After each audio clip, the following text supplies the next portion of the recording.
personally at work, did you feel like anybody was picking on you because you didn't sound like them or look like them? Did you have any experience like that? Yeah, I can write a book on that, Hannah, because so you have to think there's a glass which is half full or half empty. Yeah, we are focusing on half empty. There are good people, there are not so good people, whether it's UK, whether it's India. Hi everybody, you're welcome to today's episode of the Maverick Met podcast, and I have with me Dr. Sudhir Sethi. Dr. Sudhir, thank you so much for agreeing to sit with us today and share bits and pieces of your life with us.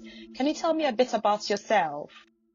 Yeah, I actually come from India. I did my basic training and specialist training in south of India and in Mumbai, and then I came to the UK. And I'm a pediatrician, from India, doing pediatrics here. So that's essential in summary, Right. about my professional background. So we would have a good conversation, and then you let us in into your life, and we'll travel along with you from India to UK and how you've managed to be a consultant and pediatrician with other strings to your bow. Yeah. So Hannah, can I just thank you for doing this, because when we came, which is many years ago now, we actually had no guidance like that, no initiatives like what you're showing today. And I do feel that the overseas graduates are probably well trained and good in their job, but I think introduction to the professional and also life in UK is very vital, because it smoothens down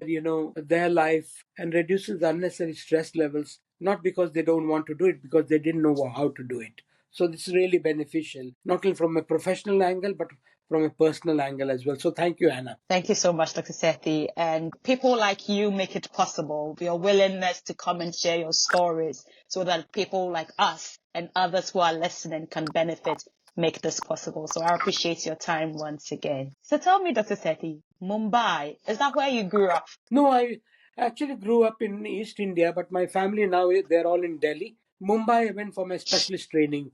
I did my master's in pediatrics from University of Bombay that time. Now it's called Mumbai. And I know that India has quite a huge population and your entrance into medical school is quite competitive.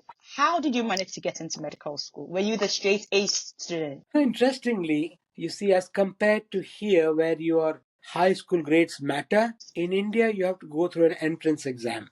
You have to sit through an entrance exam. So for my MBBS, I went to an institute in South India called JIPMA, which is Jawaharlal Institute of Postgraduate Medical Education and Research, which is one of the first top 3 medical schools in the country. 60, 70 students that time from all over India. It has its own exam. Now it's all combined. And then after MBBS, I sat for another entrance exam for my post-graduation. I had a good rank in the first 100, so I got my first choice as Mumbai to do pediatrics. Pediatrics is a very popular specialty. At least it was. I don't know now.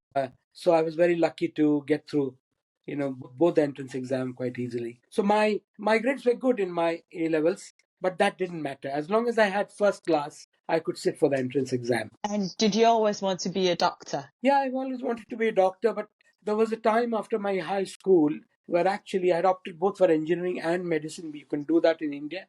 So I spent some time in another premier institute in India called Indian Institute of Technology, IIT. But very soon I realized that medicine is my area, not engineering. So I left, and I have no regrets. I'm happy to hear that.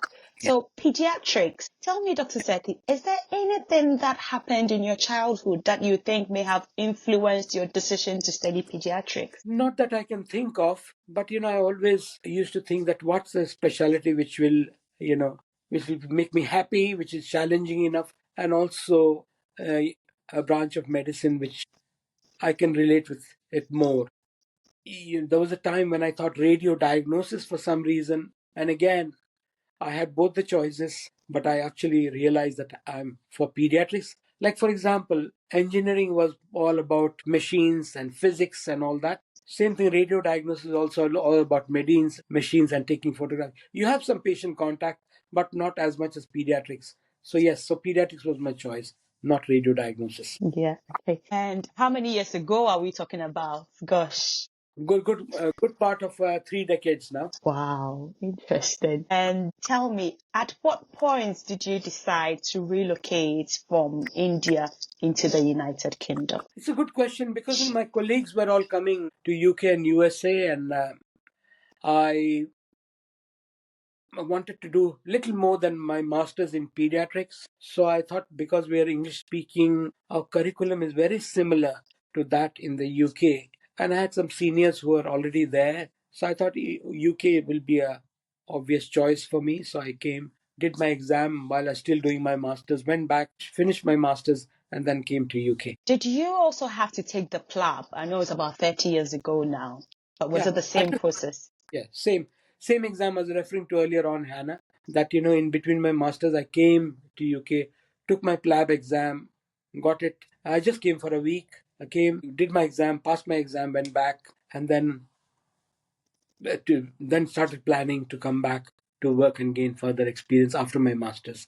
So I was still in the middle of my MD, they call it in India, in MD in pediatrics in Mumbai. I took my exam, and so that I know that there won't be any delay in starting training in the UK after my MD. And at that time, how easy was it to find a job in the UK after you had taken your PLABs? After PLAB, I didn't stay because I was still doing my master's, so I went back. But I knew what to do. I mean, it was unfortunate, that at that time they were not, offering any jobs. So you had to come to UK through a sponsor and get some attachment somewhere, find a local reference, and then find a job. So I found it easy, but I know it was very difficult at that time because of preference to local candidates, then European community candidates, and then someone outside the EC area. Yeah. So definitely lots of things have changed. After the Brexit, it's opened up a lot, especially for people who are non-EU citizens, of which many international medical graduates are. So it's allowed us and pushed that a bit up the pedestal when it comes to even getting into specialty training. So tell me, Dr. Sethi, what was your first job in the UK? Do you remember? My best job? No, your first one, the first job you My had. first job. First, I did a couple of locums, and then I did my first proper senior house officer's job in the Lake District, in a place called Whitehaven, West Cumberland Hospital.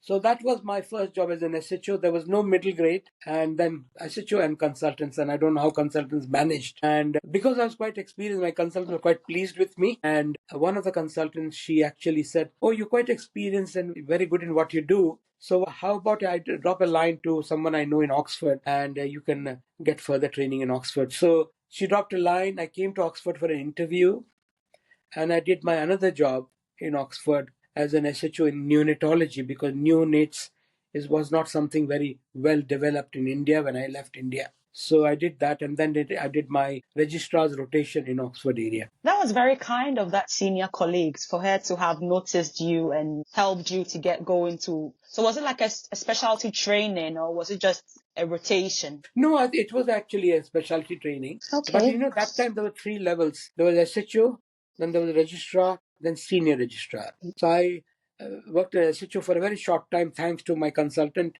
in Whitehaven, and then I went to Oxford to do another SHO job. And at that time, the consultant at Oxford said, "You should actually be applying for no more SHO's job, you should be applying for a registrar's job." So I started my registrar rotation in Oxford area. 1 year into that, I'd done my membership by that time, part 1, part 2. And by that time, my consultant said that I should be applying for a senior registrar's job. So within a few years of coming to UK, I actually started applying for my senior registrar's job. That was the final level of training. Senior registrar was about 4 years. So after that, you get this certificate of completion of specialist training, CCST, and then you become a specialist. Wait a minute. So how easy was it to apply for a senior registrar role? Did you have to write an exam, go for an interview, or was it just like a regular job and once you get into the job, that's it? Well, basically, you can apply as long as your referees are willing to give you a reference for senior registrar's job. So I was very lucky that they were willing to give a reference for senior registrar. Normally, it would take me about 4 or 5 years if I just trained here. So yes, I applied and I did my short-term senior registrar's job in Bristol, and then I completed my senior registrarship and got my CCST in Leicester. Sethi, it sounds like you've been moving about quite a bit. So we started in Cumberland, we've come to Oxford, we've gone to Bristol, and you are in Leicester now. I understand that your wife is an obs and gynae consultant. Were you married by then? Yes, we had just got married before we came. So how did you manage as a young couple with you globetrotting the UK, jumping about? How did you manage to keep your family together? I came first about few months earlier, and then when I got my job after a few locums in the Lake District, my wife joined me, and she had already plans to do her, MRCOG. She's a gynecologist, which she did, and then after a few years she started working. So she came along, prepared for her exam, did clinical attachment, gained experience, and then took up a job as a trainee. With you having this itinerant lifestyle, did it have any strain on your relationship at all? Because there are many international medical graduates who are married to doctors as well. And unfortunately, their marriage takes a hit when they move here. What did you do differently? That's why you're still together with your wife. Yeah, I think it's a very important point you're making. Very good question, because at the end of the day, new country, new culture, new job, going up the ladder, and maybe some financial constraints. So no, it's not easy. But my wife at that time was at home doing her exams, doing clinical attachment. But when she finally got a membership and got a job, then we had to work. Sometimes we worked in the same place, sometimes we had to work separately, but that in Leicester we're all together. So I do feel that people need to realize that there will be pressures. Once you know and accept it, then I think then managing it is comparatively easy. Because if you felt that, well, you're working so many hours a week, now you have European Working Time Directive. That time there wasn't. My weekend, used to extend from, say, Friday morning till Monday morning. So, but we used to take turns, not official turns, but we used to take turns. And I do feel on a couple of occasions, I did feel, especially when I was doing newborns, that will I be able to sustain it or complete it, because I'm so exhausted, so tired, and I still got 1.5 more days to go. Wow. But then you get time to recuperate, you get some rest, get some food, and then the days are a little bit better. But I think it's not easy. And I know several of my colleagues where the marriage has broken down. We couldn't plan a family till we finished our training. And I have a son who is now, just finished his university. So I think that's another big issue to face about planning a family when you are, when you've got so many challenges in front of you. My sympathy for them. And I do feel that they need to just have a frank and open discussion and decide, because both working full steam in high pressure specialty like ours, especially during training years, and having a young child to look after can be quite daunting. It's possible, but it can be quite challenging. It's quite challenging. Congratulations to you to still manage to keep your family together and still raise children. So tell me, you're relocating into the UK. What were some of the challenges that you had? I mean, beyond moving about, having to delay starting the family, personally at work, did you feel like anybody was picking on you because you didn't sound like them or look like them? Did you have any experience like that? Yeah, I can write a book on that, Hannah, because so you have to think there's a glass was half full or half empty. Yeah, we are focusing on half empty. There are good people, there are not so good people, whether it's UK, whether it's India. In India, I born brought up in North India, trained in South India. It's almost like people look different, they speak different, they eat, their food is very different. So it's like a new country. And obviously my patients don't speak the language. Even though I'm in India, they don't speak the language, they speak Tamil. So I had to learn. So and same thing applies to people coming from down south to north. So I feel the prejudice is always there. Sometimes it is also basically not knowing people. When you don't know, then acceptance is difficult. I think familiarity may lead to acceptance more easily. So same thing applies here. But I will say medicine, passing the exam was never a challenge, luckily. Doing medical procedure, except newborns. I haven't done a lot of newborns in India, so that was something that I had to learn, and that could be challenging, but you learn very quickly. So medicine, procedures, exams, not a challenge.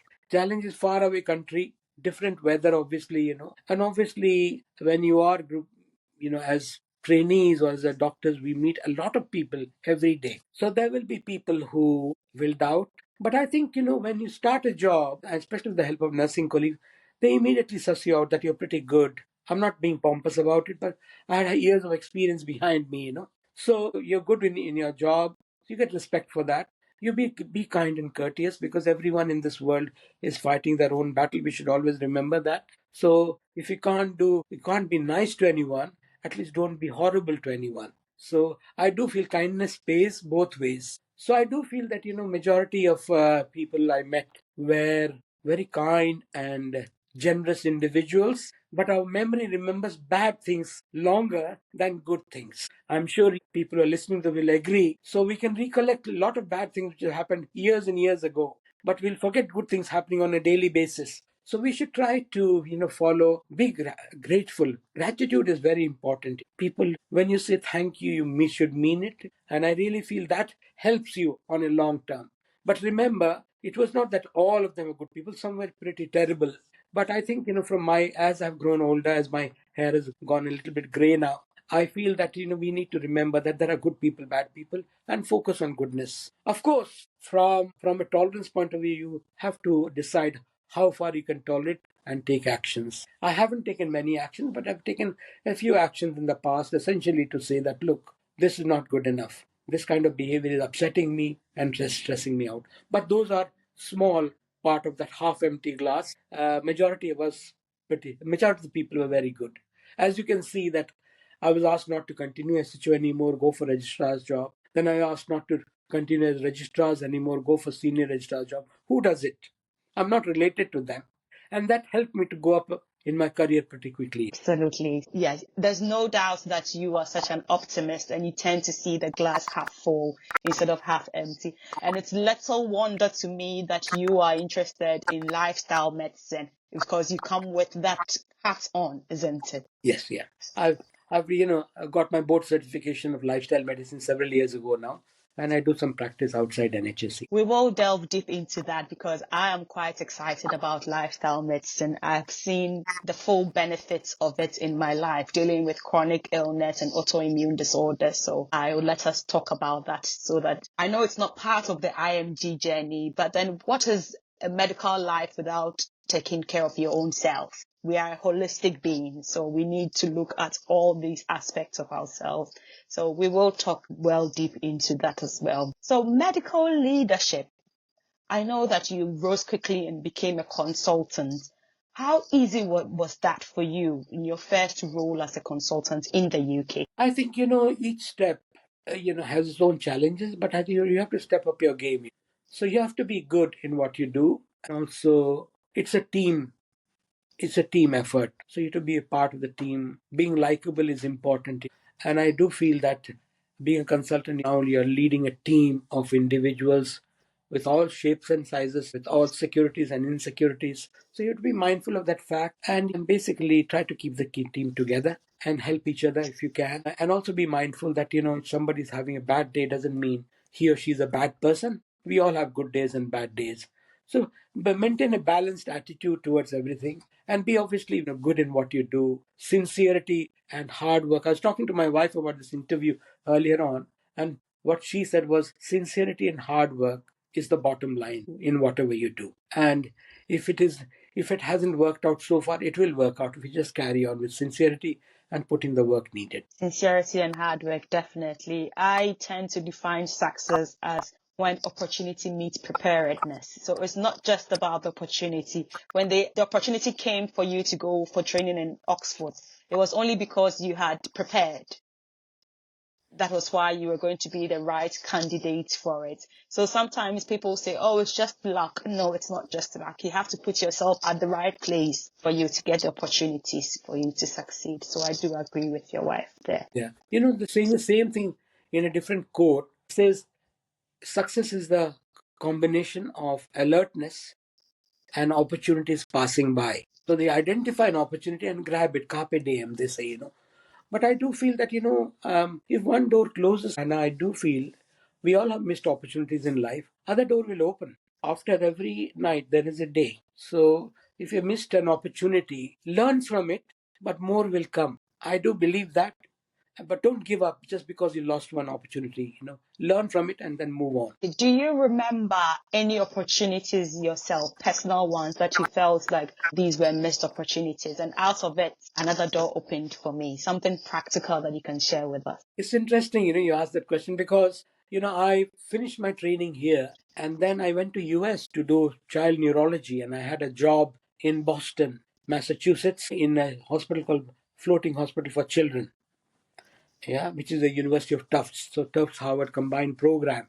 So I was there for a few months, and obviously I'd done my USMLE and gone for my interview. But 3-4 months into the job, I realized that actually now they're asking me that I need to do some more pediatric training. I said, well, life is limited. I've done pediatric training in India.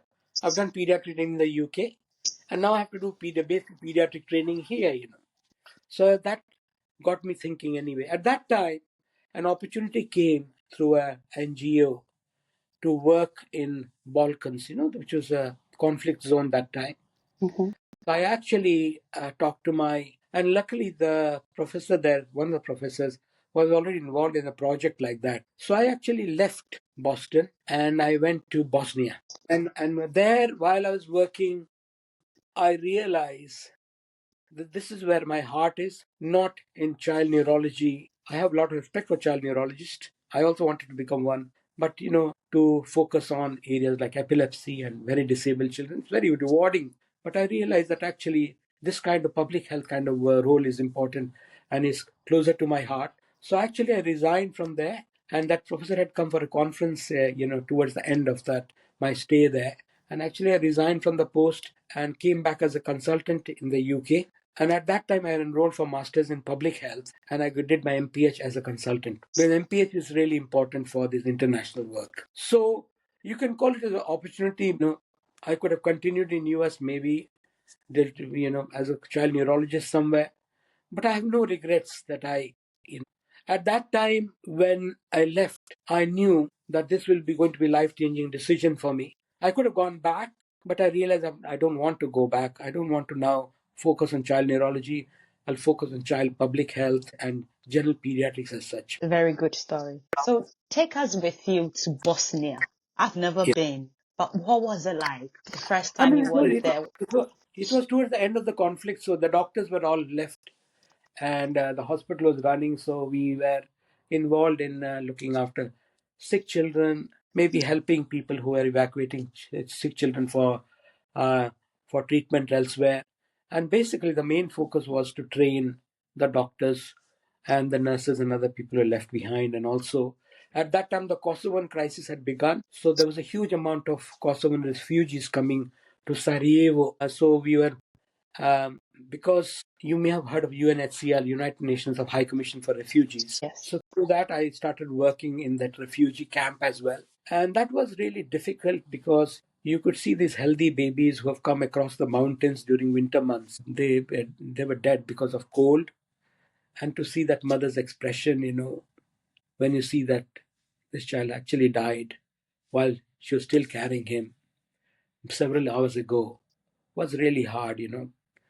So that was a role which I didn't go for, but that role I had to take up because there were no doctors and nurses left, other than very few. And to look at this hundreds and hundreds of refugees arriving every day with their own minor illnesses, mental health issues, and other things, there has to be someone to support them. So I took on that role quite happily, and I feel that I learned a lot from the experience. Also worked with many other NGOs who are working there as well. And that's when I decided that, look, quite a few doctors who were there, they said, Dr. Sethi, if you're interested, then internationally people they like people to have masters in public health. So I did my MPH. As soon as I was appointed as a consultant, I asked them that whether I can continue with my MPH, which was enrolled at Nottingham University. So I finished my MPH. I'm glad I've done that. This story gives me an impression that you're not one to be ruled by money, because everybody knows that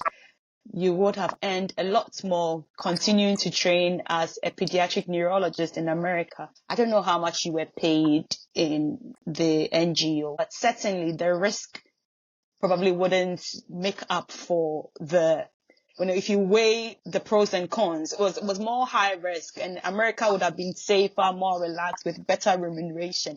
So is that a good analysis I've made about your? Yeah, I mean, they were not shooting bullets when I arrived there because the war had moved on to Kosovo that time. But there were still stabilization forces, a heavy military presence, landmines everywhere, just on the outskirts. So there were areas only where we could drive our Land Rover. So I think the risk was there, but they were not like fighting on the streets, shooting on the streets. But having said that, I do feel that the leaving US, my wife was also going to train in US, but obs and gynae was difficult to get. She's also finished her training. So we realized that actually it's going to be a long haul there. That was one. Secondly, we were already ready to become consultants in the UK anyway. So, and that was giving me the thinking time, like going for this NGO work, which I was always interested in anyway. Um, so, from my point of view, yes, you asked how much do we have paid. I think we paid about 400 or 500 pounds per month or something like that while we were working there. Of course, Maybe this was many years ago, so it might be of good value now. But £400, oh dear, that's a pittance, isn't it? It was nothing even then, because obviously there are expenses in the UK and all that. Wife was here, I was there. But anyway, so I don't think money wise we have generally doctors are quite comfortable with money. There's no end to money, and I feel personally people have to make that decision as to what they want to do with their lives and money. I think as doctors, generally people are generally reasonably well paid, though there are some parts of the world we are paid much more than we are paid in the UK. But I don't think money was a consideration as such. It's not a consideration now.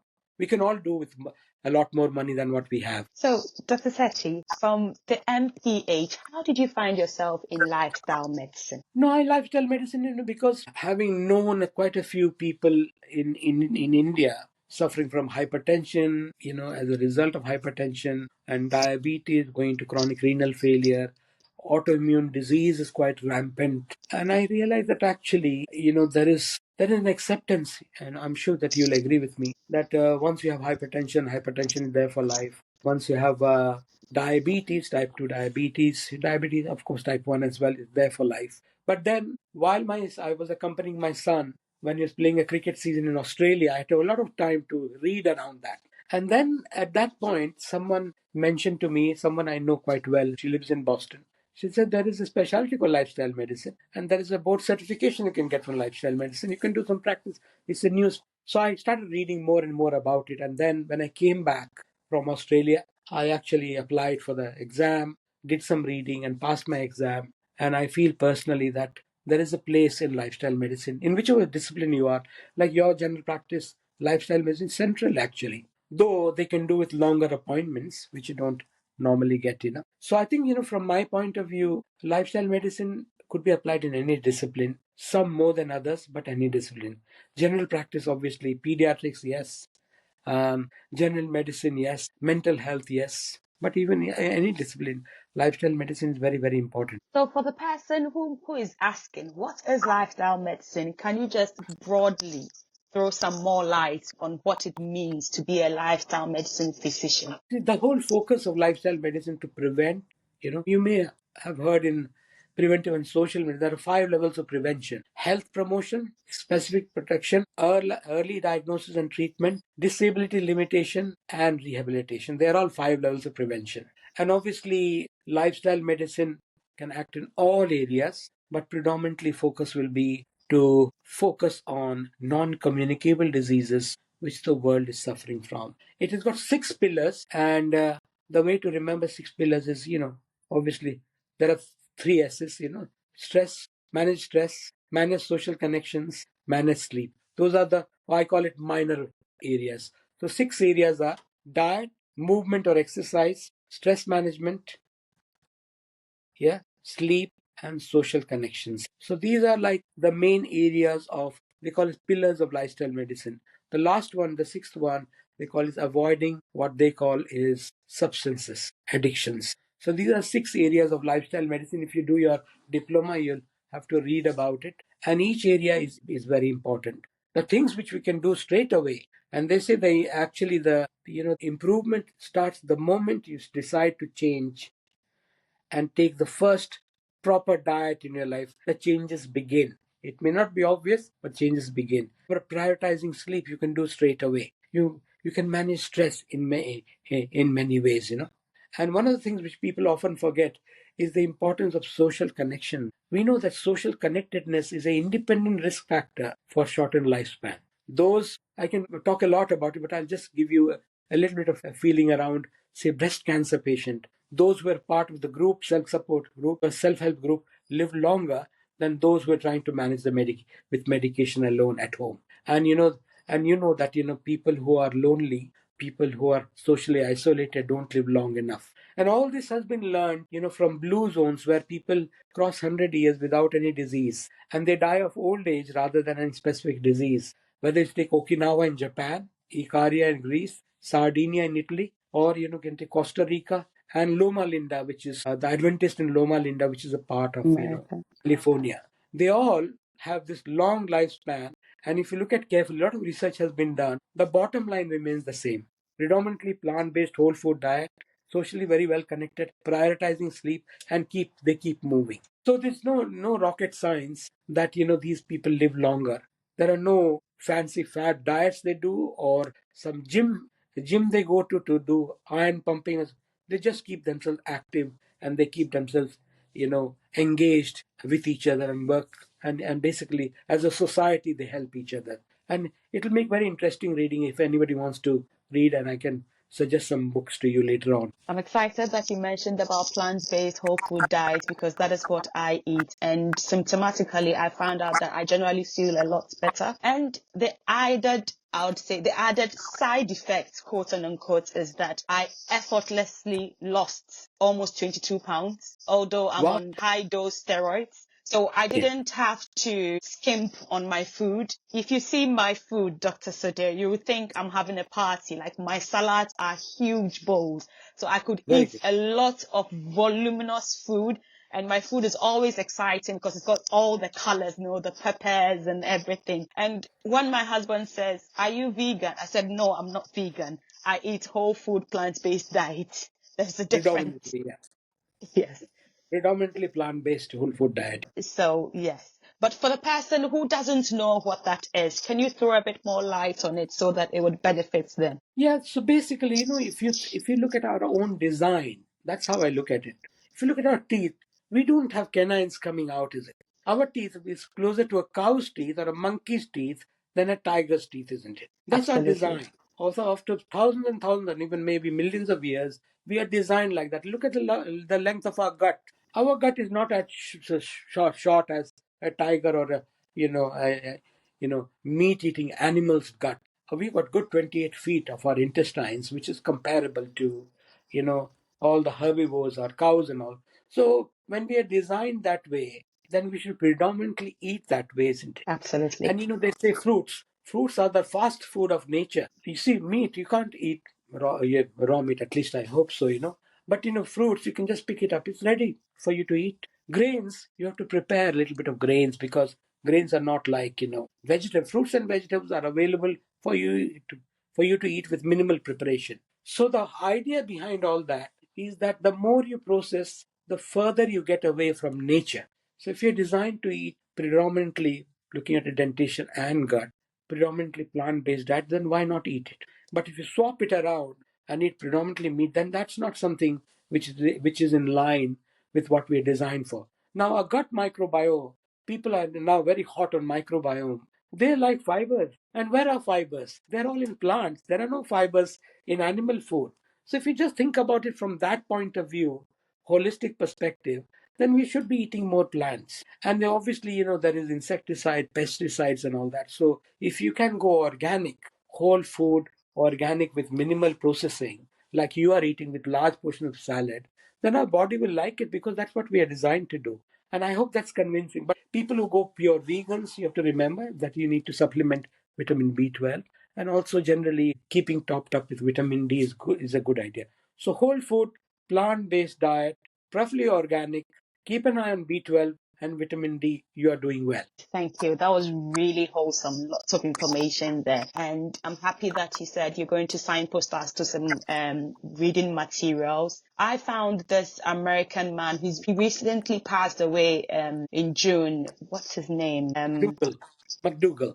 McDougall, yes. And McDougall, yeah. he turned my life around. He turned my life around, Yeah, basically. well done you. Yes, I've got quite a few patients actually, which I obviously consult internationally, who have come off their diabetic medication. They're adults, Yeah. and also some have reversed their hypertension. This is not something we were taught in medical schools. So there is a life at the end of the tunnel. It's amazing how little we are taught about nutrition when we are in medical school. I try to recall, and I don't think I probably even had 5 hours altogether in the 6 years of medical school that I had. And it almost sounds like you're a bit woo-woo when you talk about food helping make people feel better.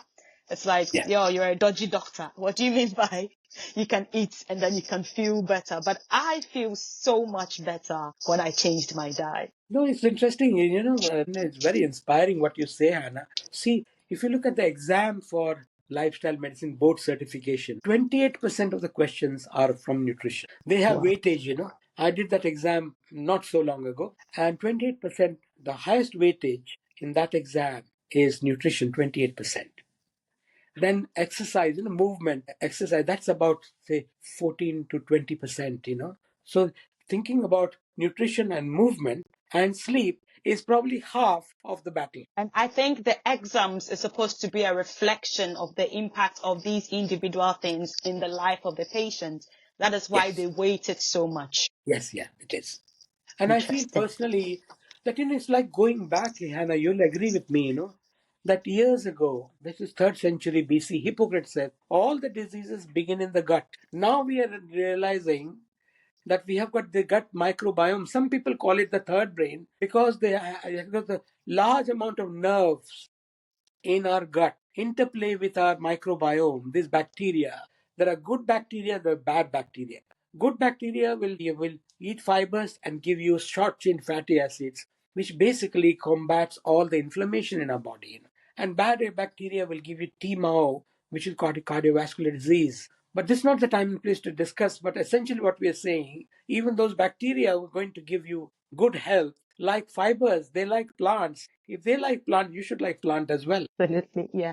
And in primary care, because I'm speaking as a GP, the spike in the number of people who are suffering with IBS, irritable bowel syndrome, it's alarming. Now you're seeing them, even much, much younger people are suffering with the symptoms, bloating, diarrhea, and burping all the time. And in my mind, I'm saying it's the food.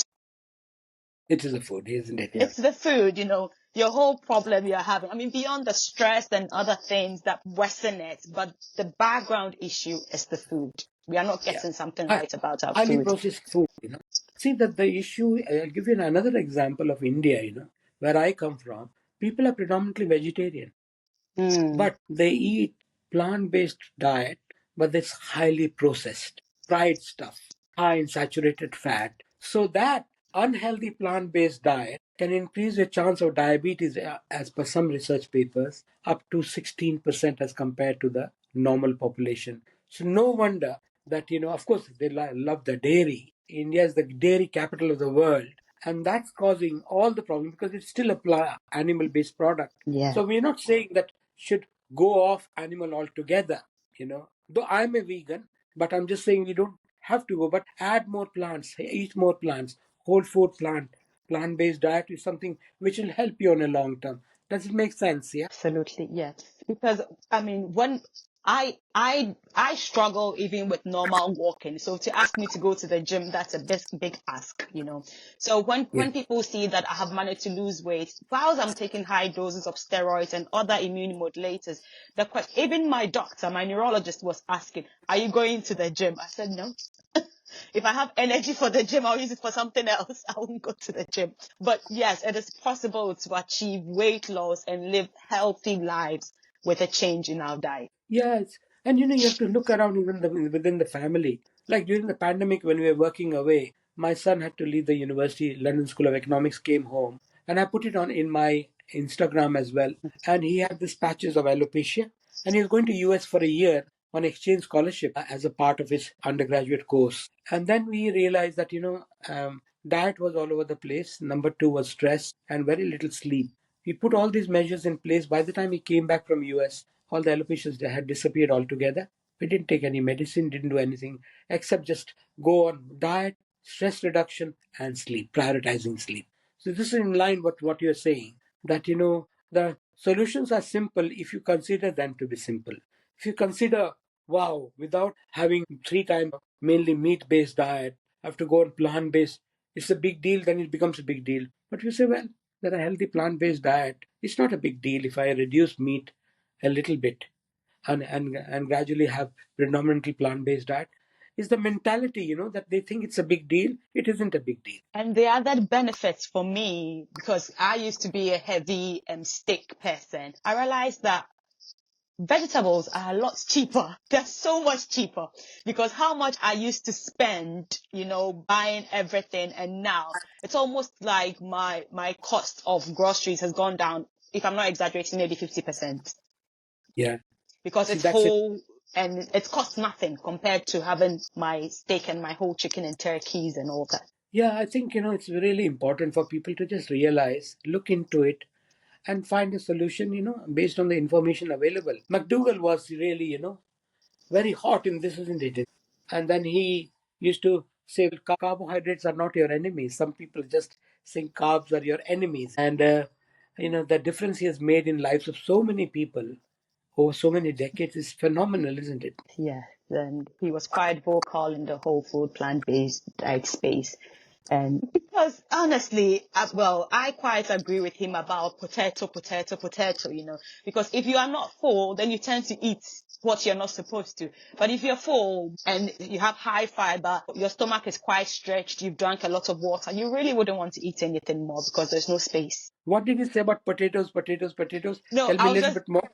I was just quoting what McDougall says about how potatoes have a tendency to give you like a high satiety because of the fiber and how Yeah. dense it is. So if you eat half of your plate with potato, like don't be afraid of carbs. Try to eat as much carbs as possible. And then the other side of your plate should be with green leafy vegetables. You want like your lettuce and your peppers and things like that on the other side. And you will Like a see. rainbow plate. Yes, you are eating the rainbow, literally, yes. And if you do it well, you don't have to count calories, because I don't count calories, One and it ounce of works.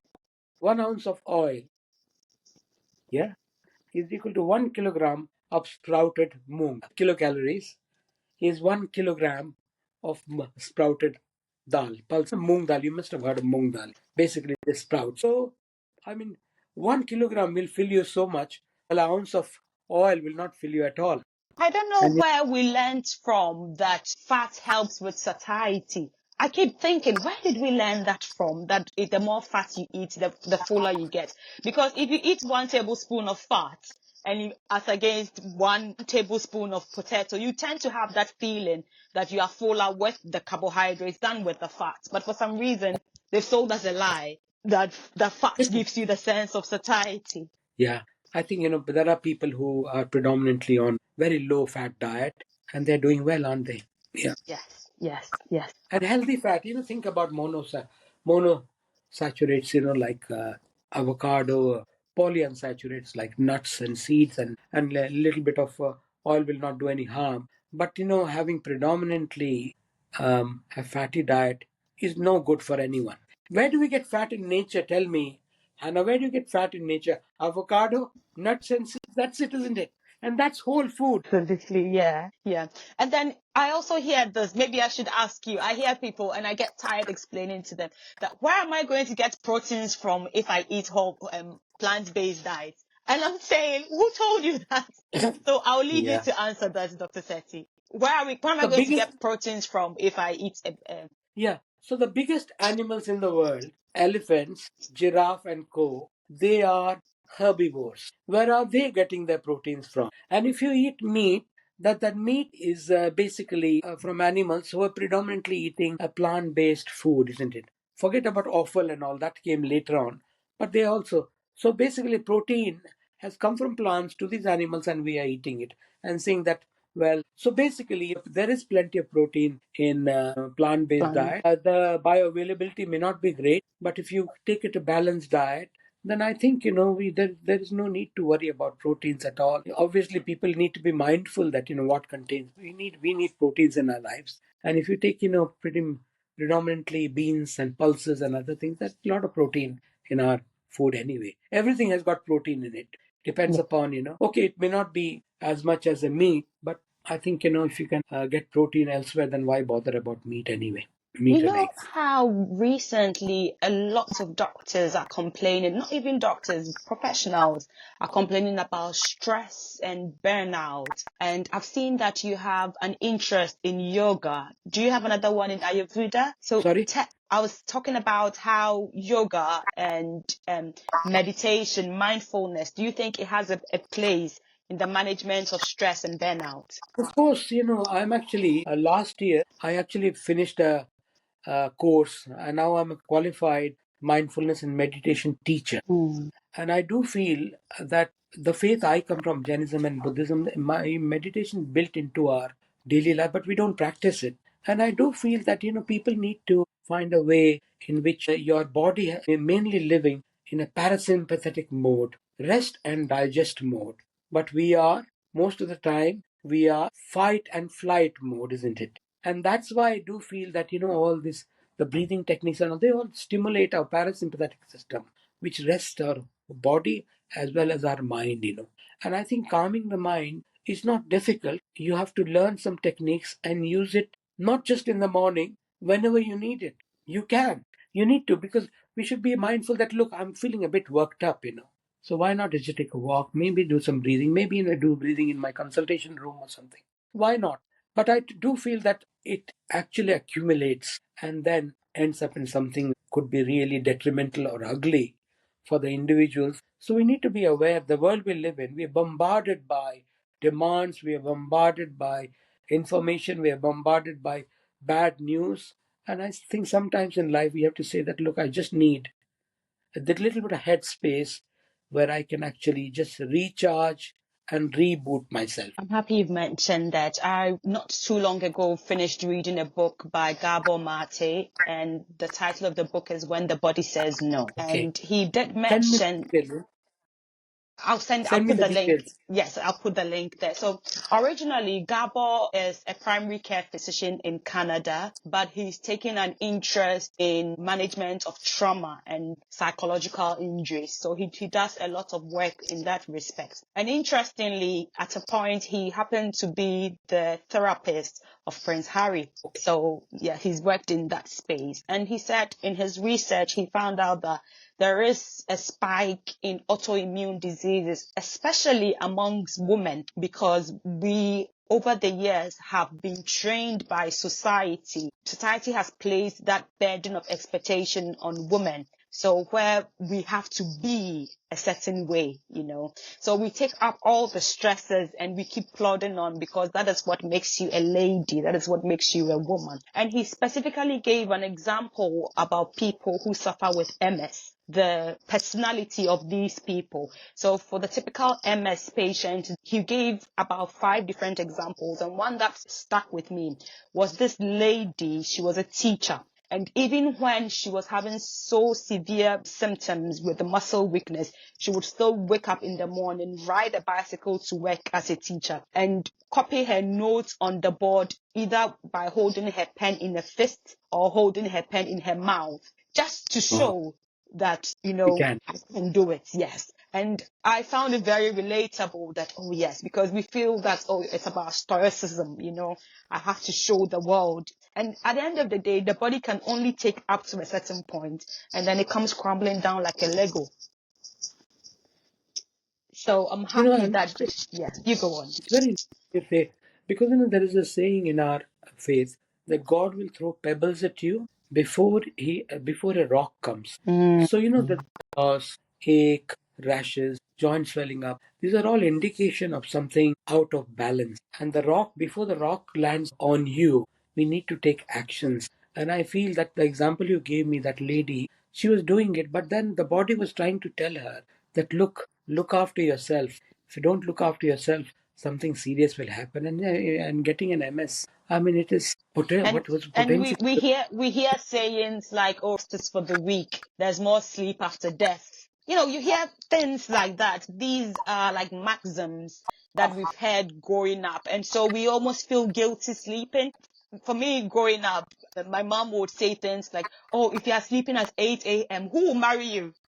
you know, if you're a woman and you're asleep at 8. So you have these things subconsciously in your mind that you have to be a certain way. And it's constantly about do, and then you don't stop and just do. No, I totally agree with you. The rest is equally important.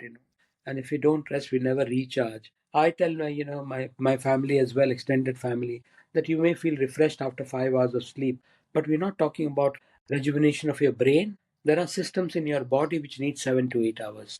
So you may feel mentally, you may feel refreshed, but the other parts of the body still need some more rest. So try to actually, if you haven't slept well, try to catch up and look after yourself, because at the end of the day, your body also needs recharging, like your brain, and that you can't make out. That takes time, and I think it does work. If people listen, then they will follow the right things. But this macho approach of the Napoleon slept on the horseback, I think it was meant for Napoleon only, not for you and me. And on closing the chapter on lifestyle medicine, what are your thoughts on fasting? Fasting again. Oh, there are books written on fasting which I've read. So there are two aspects to it. Number one, all the faiths, the practices develop over thousands of years. All major faiths have fasting deeply ingrained in them, whether it's Ramadan, whether it is the Shaolin monks who eat every other day, or whether it is, any faith, they're fasting. So there has to be something good. It's not only about, you know, being being in control, limiting your needs as such, but also there are health benefits. So always spiritually, when we fast, we are sacrificing, and it actually makes us feel more spiritual that we are doing something for our faith. But health wise, amazing. You have heard about intermittent fasting, the jury is out, but I know from personal practice amongst patients, it is beneficial. But the big one is what the Nobel Prize to this Japanese scientist whose name escapes me, who found autophagy. Have you heard of this guy? That after some time, the body, the other mechanisms of our body picks up and start eating those half cancerous cells, broken down debris, cleaning up the system. And if you are enhancing that system when you're fasting, or your insulin levels are low. Insulin is lipotrophic; it deposits fats in our body. So when the insulin levels are low, then you're not depositing fat. It helps with your weight control, helps with the blood sugar management. So you can't go wrong. But I think people who are suffering from various conditions, they need to have someone with a medical background to support them through a fasting journey. But I'm all for fasting. Like for example, there's no harm, at least two to three times a week. Have nothing for breakfast. Start your day at 12 o'clock lunch.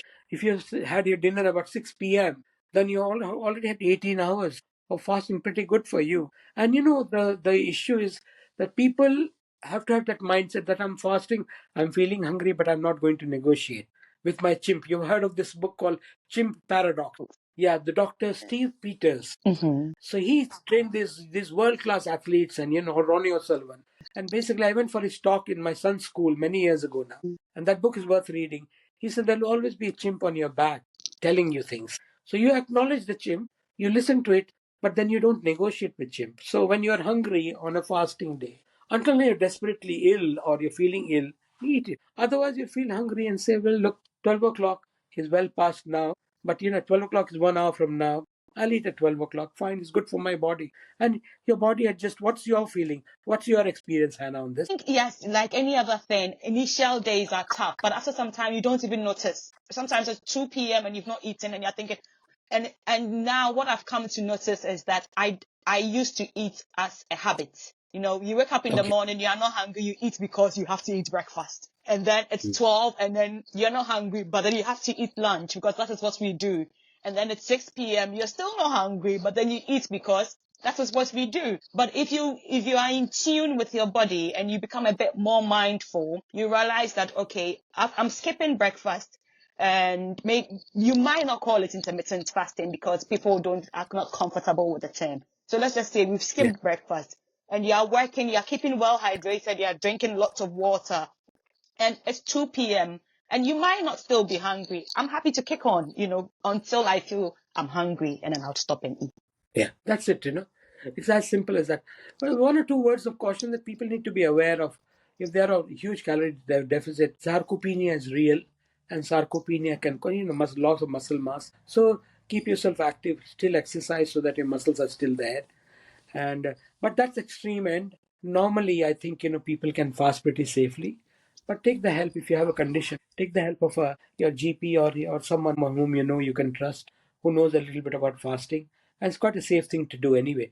In most illnesses anyway. And it's interesting that when we think about exercise, the first thing that comes into our mind is gym. I say I just take 500 mLs on days that I'm feeling really strong. I'll probably do a 1.5 liter bottle of water, 2 of them, and then I'll just try and lift them 10 times, maybe over the next 10 minutes. So as and when I can, I'll do 10 routines of that, put it down, do 10 routines and put it down. Not all of us can carry dumbbells, but it doesn't preclude us from exercise, and it doesn't have to be wearing nice gym suits. I wish I could. I'm really looking forward to that. But until I start wearing the sexy gym clothes, I'll keep lifting my cans of beans and my bottles of water until I'm able to Our go own and do body the weight. dumbbell. You can use your own body weight to do lifting, isn't it? Yes. Squatting, push-ups, and all that you can do. You don't need a gym for that. Yeah, and I think the blue zones clearly tell us that there's no need for for the pumping iron. Just keep yourself active, do your daily chores, lift some weight, go up the stairs, you'll be fine. Absolutely. Dr. Sethi, it has been really insightful having this conversation with you. Do you have any parting message for us as international medical graduates who might be listening in today? I do feel that people need to understand we took that decision to come abroad. Embrace it. Remember, there are more good people in this world than bad people. Don't look at the bad people so closely that it covers your entire vision. Have a perspective on it. And as I said earlier on, sincerity and hard work will get you everywhere. They say, talent without hard work may get you somewhere, but often it is hard work which will get you wherever, whether you're talented or not. So I do feel that if you're sincere, you are obviously talented. You are a doctor. You come to the UK as a doctor. You are pretty good in what you do. You are a brainy individual. So just be sincere. Do the hard work. You have got the metal, what it needs to achieve whatever you want to do, wherever you want to be, and whatever your dream is. So I do feel that dream big. They say dream big, start small, but begin now. I like that. Dream big, Yeah. start small, begin now. So take the action Yeah. about your lifestyle. I mean, do the little things. It's really not that difficult. It's really not that difficult. Just start with the little actions. Maybe if you means replacing half of what you normally would eat with something different, maybe half of your breakfast or half of your lunch with something different. Let's start from there, but you need to begin now. Yeah, it's interesting. Yeah, I do find it, Confucius, often I'm asked to give a talk on lifestyle medicine. So I put a quote from Confucius. He says, we have two lives. The second one begins when we realize we have only one life. Absolutely right. So on this Thank you. note, So I hope that's helpful. I hope that's helpful to you. As I said, there will be challenges in life, and the only way you can get over challenges in life is, again, 2 points only. Yeah, be optimistic and be resilient. Resilience and optimism will get you wherever you want to be. so guys, I hope you've all learned something from it. Dr. Sethi is on LinkedIn, and so I'm going to leave his description, the link to his profile in the description below, and so we can follow him and catch up with all the insightful things that he's been posting. He's really active there. Thank you so much, Dr. Thank you so much for this chance. I appreciate that. Take care. You're Have a welcome. good day. Bye.